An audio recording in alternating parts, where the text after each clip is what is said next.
Nusja pas se si dhëndri i kapi fytyrën nënës së saj me një intimitet të tepruar, gishtat e fortë, të sigurt, si të dikujt që e njihte atë lëkur prej kohësh, dhe e puthi në buzë.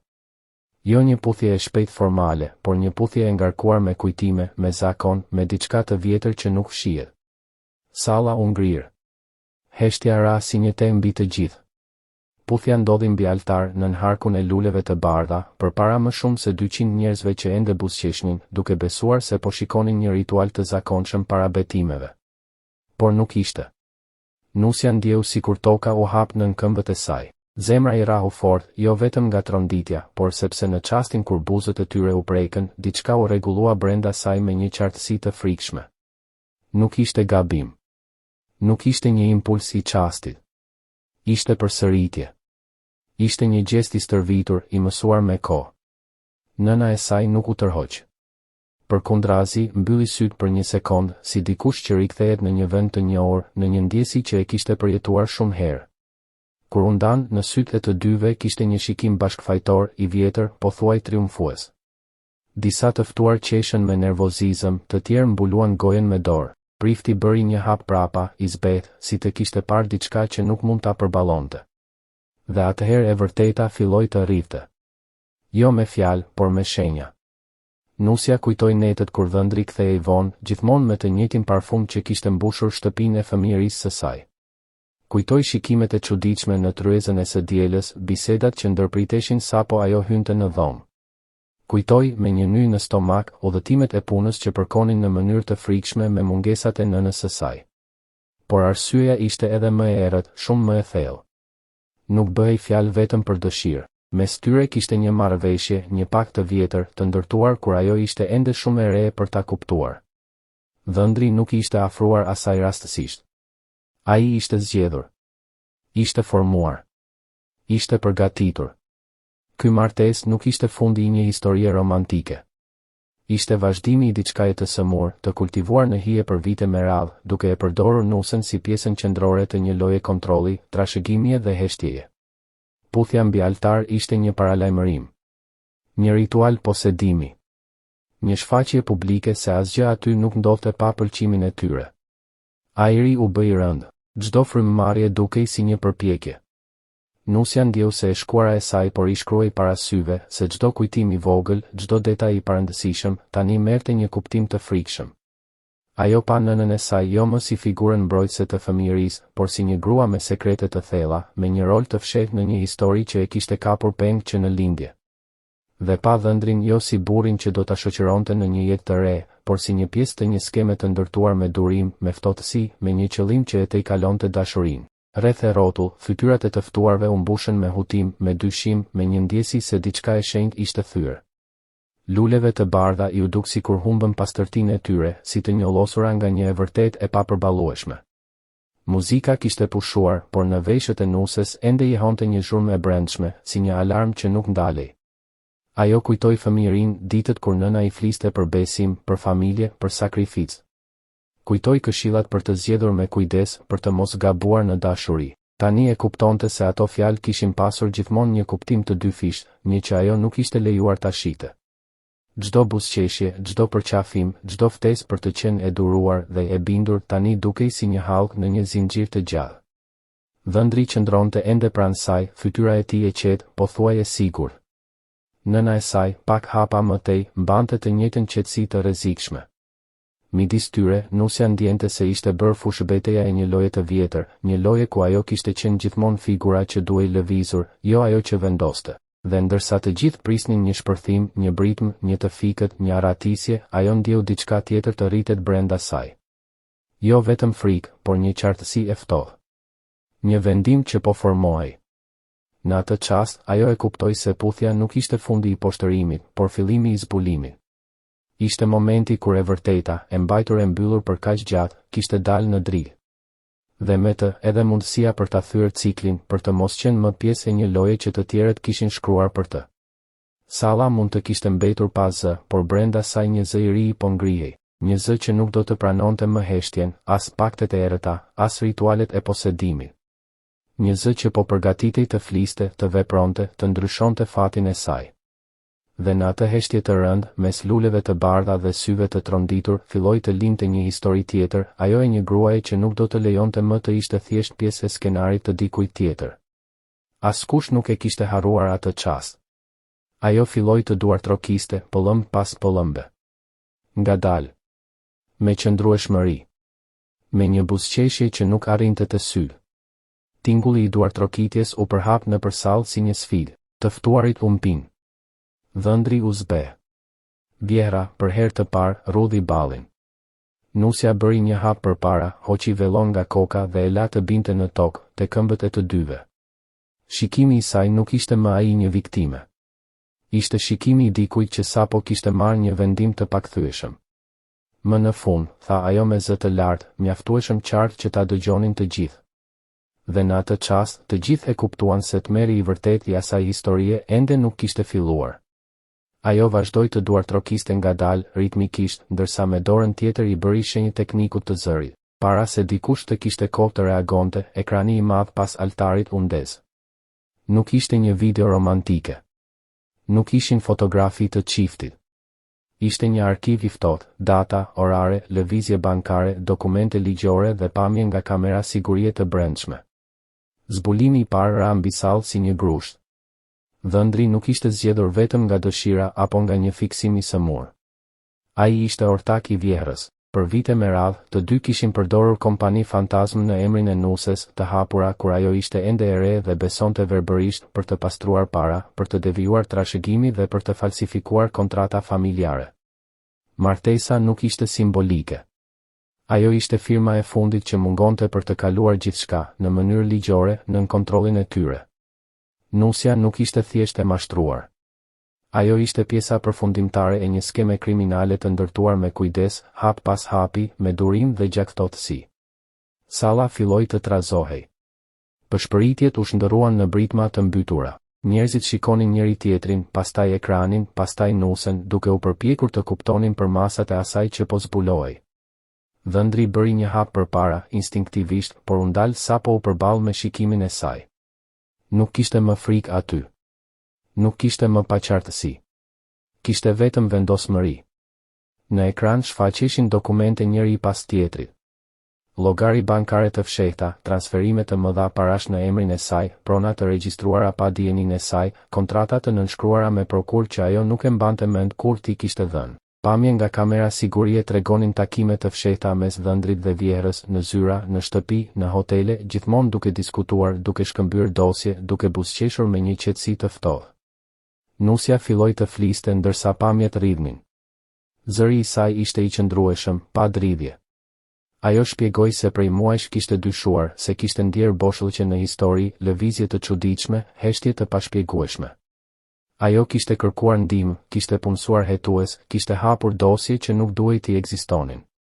Dhe ajo që kishte zbuluar ishte shumë më e errët se çdo frikë që kishte pasur. Ajo kishte qenë pronare në letër e një rjeti kompanish që kur nuk i kishte drejtuar. Emri i saj ishte përdorur për të mbuluar transaksione të paligjshme, për të zhdukur para, për të manipuluar trashëgimi familjare, për të zhvendosur pasuri nga një brez në tjetrin pa lënë gjurmë të dukshme. Çdo gjë ishte bërë me kujdes, duke shfrytëzuar besimin e saj, dashurinë e saj, rolin e saj si vajzë dhe si nuse e ardhshme. Martesa ishte hapi final. Me të, ata do të fitonin kontroll të plot ligjor. Çdo pronë, çdo llogari, çdo e drejtë do të kalonte pa pengesa në duart e tyre. Ajo do të mbetej vetëm një emër në dokumente, një figurë formale, ndërsa pas saj do të fshiheshin krime të tëra. Në sallë, fytyrat u zbehen. Disa gra filluan të qanin. Disa burra u ngritën në këmbë, të tronditur, duke parë ekranin si të mos u besonin syve.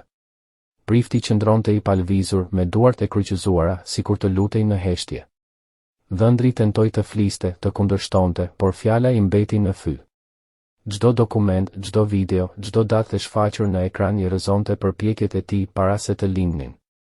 Vjehra, e cila deri atëherë kishte ruajtur një qetësi të fortë, filloi të dridhej lehtë. Për herë të parë, maska e kontrollit i rrëshiti. Nusja i pa të dy drejt në sy. Ky nuk është një akt hakmarrjeje, tha ajo. Ky është fundi i një gënjeshtre që zgjati vite. Dhe është fillimi i së vërtetës. Ajo shpjegoi se gjithçka që po shfaqej ishte tashmë në duart e autoriteteve. Avokatët, policia, prokuroria. Hetimi kishte nisur. Dokumentet ishin verifikuar. Llogarit ishin bllokuar. Daljet e tyre ishin mbyllur. Duartrokitja e saj e ngadalt kishte qenë sinjali. Një shenjë se loja kishte marrë fund. Një paralajmërim se ajo nuk ishte më pjesë e skemës së tyre, por dëshmitarja që do ta shkatëronte. Në atë altar, ku pritej një premtim dashurie, u shpall një akt drejtësie. Në vend të betimeve, u lexuan prova. Në vend të një puthjeje, u shfaq e vërteta. Dhe në vend të një fillimi të lumtur, u shënua fundi i një perandorie të ndërtuar mbi mashtrim, kontroll dhe tradhti.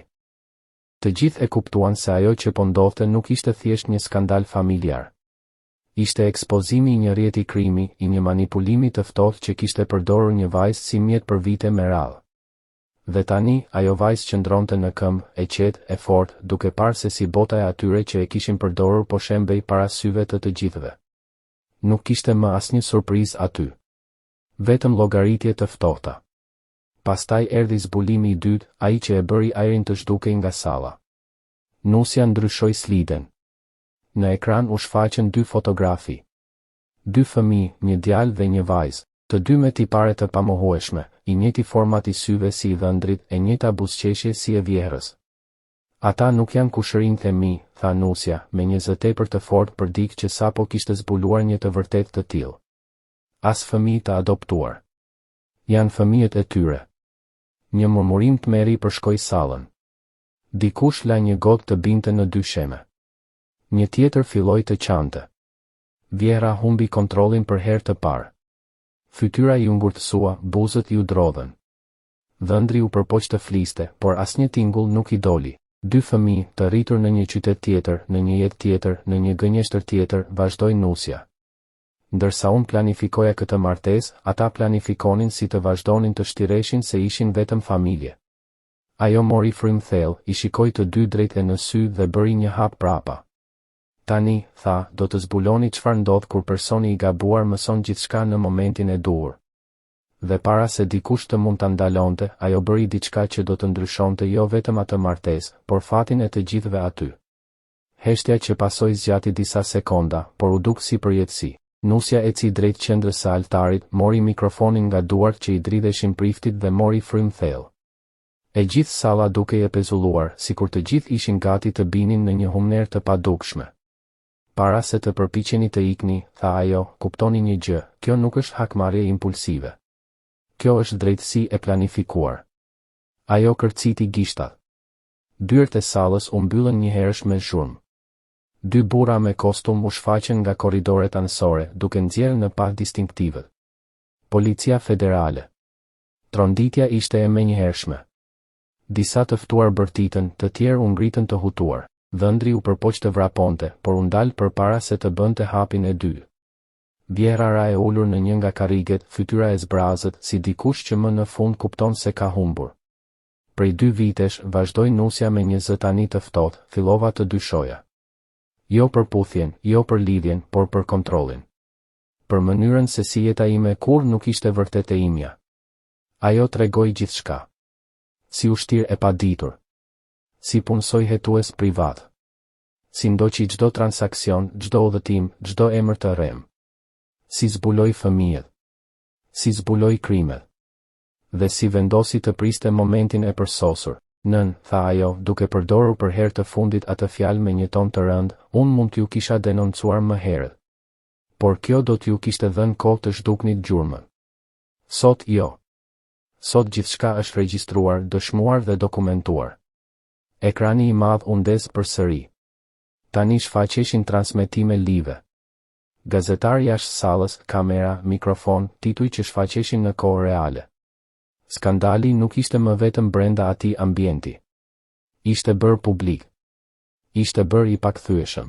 Nusja vazhdoi të fliste, duke shpjeguar se si çdo provë ishte dorëzuar tashmë tek autoritetet, si çdo llogari ishte bllokuar, si çdo kompani fantazm ishte vënë nën hetim. Ajo tregoi se si fëmijët, të mbajtur për vite larg në një jetë paralele, ishin pjesë e së njëjtës gënjeshtër të madhe, të së njëjtës përpjekje për të ndërtuar një botë të dy fish, ku gjithçka ishte e rregulluar sipas interesit të tyre. Salla ishte kthyer në një skenë gjyqi. Nuk kishte më muzikë, nuk kishte më lule romantike, nuk kishte më iluzione. Vetëm prova, vetëm të vërteta, vetëm fytyra të zbehura që përballeshin me pasojat. Dhëndri u mbajt nga dy agjendë. Vjera qëndronte e ulur me syt bosh, sikur po shite përpara saj jo vetëm fundin e asaj dite, por shembjen e një jete të tërë ndërtuar mbi mashtrim. Nusja, në mes të altarit, nuk dukej më si një grua e brisht në ditën e saj të martesës. Dukej si dikush që kishte rimarr kontrollin e fatit të vetë, zëri i saj ishte i qartë, qëndrimi i saj i fortë. Kjo nuk është vetëm historia ime, tha ajo. Është historia e asaj që ndodh kur besimi shfrytëzohet, kur familja bëhet mjet, kur dashuria përdoret si mbulesë për krimin. Sot, këtu, kjo histori merr fund. Dhe ndërsa sirenat dëgjoheshin jashtë, ndërsa gazetarët përgatiteshin të transmetonin çdo detaj, të gjithë e kuptuan se po ishin dëshmitar jo të një martese të shkatëruar, por të një drejtësie që po fillonte. Një e vërtetë që më në fund kishte dalë në dritë. Dhe një grua që, në momentin e duhur, kishte vendosur të mos ishte më viktim, por zëri që rrëzon një perandori gënjeshtrash. Të dhënat po përditësoheshin në kohë reale. Dasma tashmë ishte bërë lajm kombëtar, por atëherë erdhi akti i fundit. Nusja hoqi unazën nga gishti, e mbajti për një çast në dorë dhe pastaj, me një lëvizje të ngadaltë e të qëllimshme, ja vendosi në dorë nënës së saj. Ti gjithmonë ke dashur gjithçka që ishte e imja, tha ajo, duke e parë drejt në sy. Mbaje edhe këtë. Nuk do të shërbej në burg. Dhëndri ra në gjunjë. Jo nga pendimi, por nga humbja. Ai e dinte. Gjithçka kishte mbaruar. Loja e tyre, e ndërtuar me vite, e ushqyer me gënjeshtra, manipulime dhe kontroll, kishte rënë përfundimisht. Para se të nxirrej me pranga, vjera u përpoq të thoshte diçka, ndoshta një justifikim, ndoshta një kërcënim, ndoshta një lutje. Por nusja ju afrua dhe i përshpëriti në vesh, aq ulët sa vetëm ajo ta dëgjonte, fëmijët tuaj do ta dinë të vërtetën. Unë do të sigurohem për këtë. Ajo fjali ra mbitë si një dënim më i rëndë se çdo gjykim. Sepse për herë të parë, gënjeshtra e ndërtuar për t'i mbrojtur, për t'i mbajtur larg realitetit, për t'i rritur në një botë paralele, do të shkatërrohej. Kur të dy u nxorën nga salla, të shoqëruar nga policia, kaosi u shndërrua në një heshtje të thellë, pothuaj të shenjtë. Askush nuk fliste. Askush nuk lëvizte. Të gjithë shikonin Nusen sikur ajo të ishte shndërruar në një njeri tjetër. Jo më vajza e manipulueshme. Jo më nusja e një martese të rreme. Por gruaja që kishte rrëzuar një perandori gënjeshtrash në mes të ditës së saj më të rëndësishme. Ajo filloi të ecë drejt daljes. Kaloi pranë luleve të bardha që tani dukeshin si relike të një iluzioni. Kaloi pranë karrigeve ku ishin ulur njerëz që besonin se po merrnin pjesë në një festë dashurie, por që në të vërtetë kishin qenë dëshmitar të një gjyqi publik. Kaloi pranë altarit ku nuk u shkëmbyen betime, por u shpall e vërteta. Çdo hap ishte një lamtumir. Lamtumir ëndrave që nuk kishin qenë kurrë reale. Lamtumir fëmijërisë së mashtruar. Lamtumir besimit të verbër.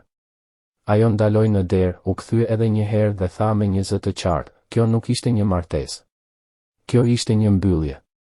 Dhe doli, pas saj mbeti jo vetëm një altar i shkatëruar, por dy jetë të zhveshura nga maskat, një e kaluar e varrosur dhe një histori që askush aty nuk do të ishte në gjendje ta harronte kurrë.